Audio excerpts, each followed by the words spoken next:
Hello, this is Sanjay from lawman.com. Welcome to the 10th and the last part of this video series where we will be looking at all the passages from the CLAT PG 2021 question paper. And in each part, we are covering 2 passages and the 12 questions associated with those 2 passages. In this part, we will be looking at passages 19 and 20.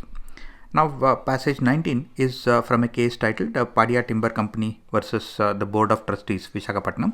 And this happens to be a landmark case in the context of the contract law in India. And the importance of this particular case is also highlighted in the fact that passage 19 and passage 7 both have been taken from the same case. Therefore, I would strongly encourage you to go through the details of this particular case and be aware of what were the discussions therein. So let's move on to the questions for passages 19 and 20. Passage 19 has been taken from the landmark Padia Timber Company versus the Board of Trustees Visakhapatnam Port Trust case from the year 2021. And with 115 words, this is not a passage but more of a paragraph.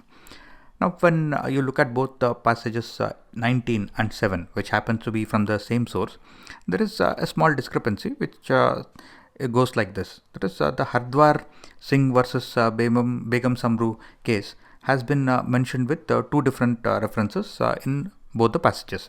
One talks about a 1973 case and passage number 7 is talking about the same case being from 1972. So I just looked it up to see which one of them is correct, and looks like this particular case is from the year 1972. Therefore, the details given in passage 19 are not correct. However, this will not affect any of the answers because this particular detail has not been used in any of the questions. This is just for your information.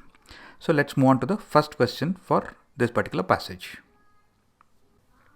Question number 109 is asking us that in case a contract is entered through an instantaneous mode of communication, which of the following is correct? If you recollect the previous passage 7, when we were discussing the questions in that passage, I did mention that if the communication happens through an instantaneous mode, such as through a telephone, then the details or the modalities that are mentioned in section 4 would not be applicable in such a situation because the communication is happening instantly.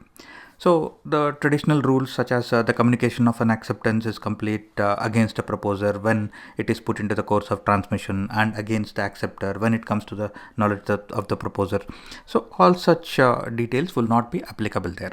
The idea is that the communication has been instant and both the acceptor and proposer got to know about the acceptance or the completion of the process at the same time. Therefore, the option A, which is that section 4 of the Indian Contract Act 1972 is not applicable in the strict sense if the contract is entered through instantaneous mode of communication. So this will be the correct answer. Question number 110 is a very basic question from the field of contract law. So this is essentially contract law 101. So it is asking us that if goods are displayed in a shopping mall with a price mentioned against each of them, this is an example of which of the following. So obviously it is an invitation to offer. Question 111 is asking us which of the following statements regarding section 2 subsection J of the Indian Contract Act is not true.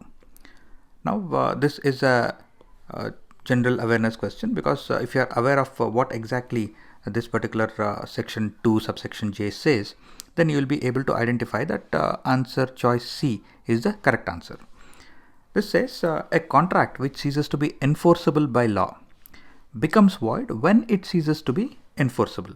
If you look at option A, it says that it deals with a void contract due to the ceasing of enforceability by law, which is what is mentioned in this particular section and subsection. Therefore, this is a true statement.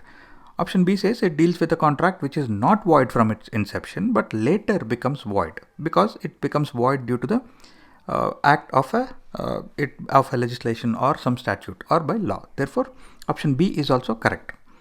Then option D says that it deals with a contract which becomes void from the time of its ceasing to be enforceable, ceasing of its enforceability by law, which is also substantiated by what is mentioned in section 2J. Therefore, this is also a correct statement. That leaves us with one option, that is option C, which is the answer for this particular question, because it is asking us to identify which of this is not true. Question number 112 is again a very basic question with regards to the contract law in India. It is asking us what is the effect of a counter offer. Now this is both a general awareness question and this is also a direct question. From a general awareness perspective, we should know that if there is a counter offer, it means that the original offer was rejected and replaced with another one. So it gives the original offerer three options: accept it, reject it, or make another offer. For example, if A signs an offer and sends it to B, and B decides that he wants to make some changes and in the offer, and he makes some changes in the contract, either the price or the terms, and signs it and sends it back to A. Then this is not the acceptance of an offer, but this essentially becomes a counter offer, in which case now A has an option of either accepting the changes that have been made by B, or he can reject it, or he can make another offer. If he accepts it, he signs the document and sends it back to B, in which case the contract will be completed. If he decides to make some further changes and then sends it to B, then now B has the option of either accepting it, rejecting it, or making another offer. Therefore, if a counter offer is made, then the original offer is rejected and replaced with another one. That is the correct statement, and that's the definition of what a counter offer is all about. Therefore, from a general awareness perspective, you should be able to identify which is the correct answer. And even if you look at it from the point of view of this being a direct question, there is a part of the passage which will help you shortlist which would be the correct answer. So just go through the part of the passage that I have highlighted on the screen. Question 113 is again a very basic question. It is asking us that in order to constitute a valid acceptance, an offer must be which of the options. Now we know that a valid acceptance must be unqualified, and it should also be absolute. If there are any conditions, then it does not become a valid acceptance. Therefore, both A and C are correct. Therefore, option D would be the correct answer here.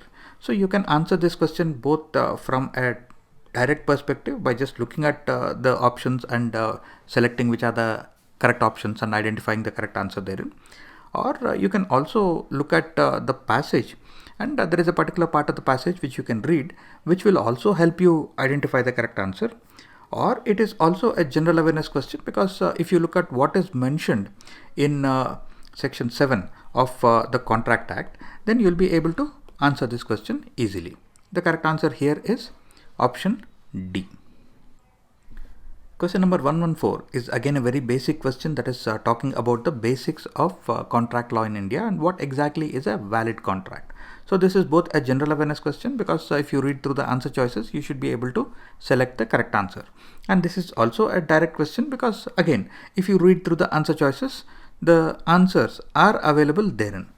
Now to be a legally valid contract, if you look at what are the details given in option A, such as offer and acceptance, lawful consideration, intention to create legal relations, and if you look at options B and C, you'll see that option D is the most comprehensive and covers all of the aspects mentioned in options A, B and C. Therefore, option D is more or less an option which should say all of the above. Therefore, option D is the correct answer here.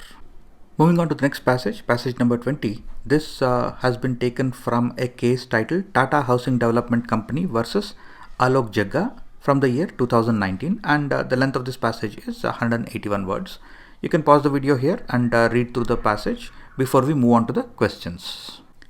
Question number 115 is asking us which of the following provisions enjoins the duty on the state to preserve and protect the environment. And if you are aware of all the important articles of the Constitution of India, which you should be, then you will be able to identify that it would be Article 48A, which says that the state should protect and improve the environment, and it should safeguard the forests and wildlife. Question 116 is asking us under which of the following enactments the noise pollution regulation and control rules have been enacted. Now this is both a general awareness question as well as a direct question. From the point of view of this being a direct question, if you look at all the answer choices, you should be able to identify the correct answer, because we are talking about noise pollution here. So noise pollution obviously is not a part of the Air Pollution Act. Therefore, since we are left with only one other option, that is option B, then logically these rules have to be connected with the Environmental Protection Act of 1986. Now, from the point of view of this being a generic question, if you read through the details of the noise pollution regulation and control rules, then you will see that in the preamble of this particular document, it is clearly mentioned that these have been enacted under the Environmental Protection Act of 1986. Therefore, you can answer it either because of your awareness of these rules, or by just looking at all the answer choices and making an informed guess. Question number 117 is asking us that which of the following enlists processes generating hazardous wastes. Now this again is a general awareness question as well as a direct question, and even if you are not aware of which of them is the correct answer, there is a very big clue which says that because we are talking about processes generating hazardous wastes, the correct answer choice also includes the word hazardous. So I would logically go with option C, which happens to be the correct answer. And from a general awareness perspective, if you are actually aware of the details of the hazardous wastes rules from the year 2016, you will see that there is a schedule 1, which has a list of processes generating hazardous wastes, which is being referred to in this particular question. Therefore, you can answer it both as a general awareness question if you are aware of these rules, or you can answer it as a direct question by just taking an informed guess from among the answer options. Question number 118 is asking us that the concept of extended producer responsibility that is embodied in the Environment Protection Act of 1986 is based on which of the following doctrines? And the correct answer happens to be the polluter pays principle. Now, if you want to understand a little bit more about what this extended producer responsibility or EPR is all about, then you can pause the video here and read through the information that I have included on this slide. Now I can give you a small example to illustrate how the EPR process is supposed to work. Now previously, manufacturers would manufacture something and sell it to the consumers, and after which they just generally would wash their hands off. Now what happens to that particular product after it reaches the end of its life cycle or usable life is something that the manufacturers would not be concerned about.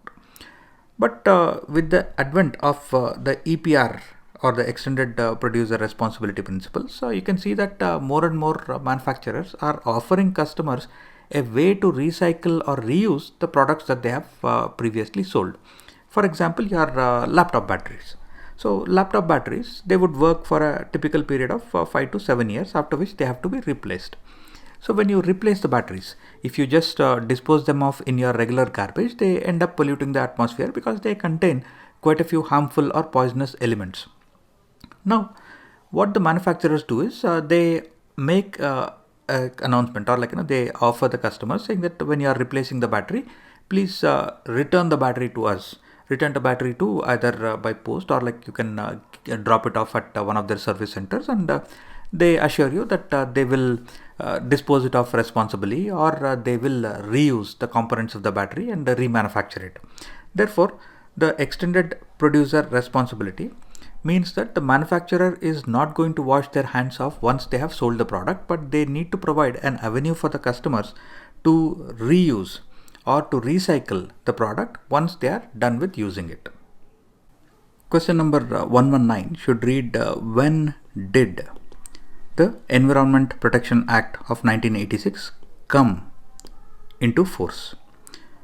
Now this is a general awareness question because if you read this particular act, then you will see that it is mentioned therein that it came into force in the whole of India on 19th November 1986, which happens to be the correct answer here. With that, we come to the last question of the CLAT PG 2021 question paper, which is question number 120. So this question is asking us that which of the following Constitution Amendment Acts inserted Article 48A in the Constitution of India? And this is a general awareness question because if you read through the latest version of the Constitution of India, you'll see that there is a footnote which mentions that Article 48A was inserted by the 42nd Amendment in the year 1976, which happens to be the correct option here. Now, I would strongly recommend that you should go through the list of all the constitutional amendments that have happened so far, and you should have a general idea about what did these amendments do to the Constitution of India, which is also the reason why we have included the list of all the amendments as part of the online preparation pack for the CLAT PG and other LLM entrance exams. So that's it for this video, and please do go to lawment.com and try out our free demo mock test, and you can enroll for the mock test and the previous paper series for various exams, including the upcoming CLAT PG, ILET PG, IIT KGP LLM, DU LLM, BHU LLM, and other LLM entrance exams, and also for the UGC NET Law paper 2. If you have started watching this video series from somewhere in the middle, please do start watching from part 1 onwards so that you get a view of the complete paper. I hope this video has been helpful in your preparation for the upcoming CLAT PG examination. Wishing you all the very best. And if you have any questions or comments, please feel free to leave them in the comments below, or reach out to us at hello@lawment.com. So thank you, and stay safe.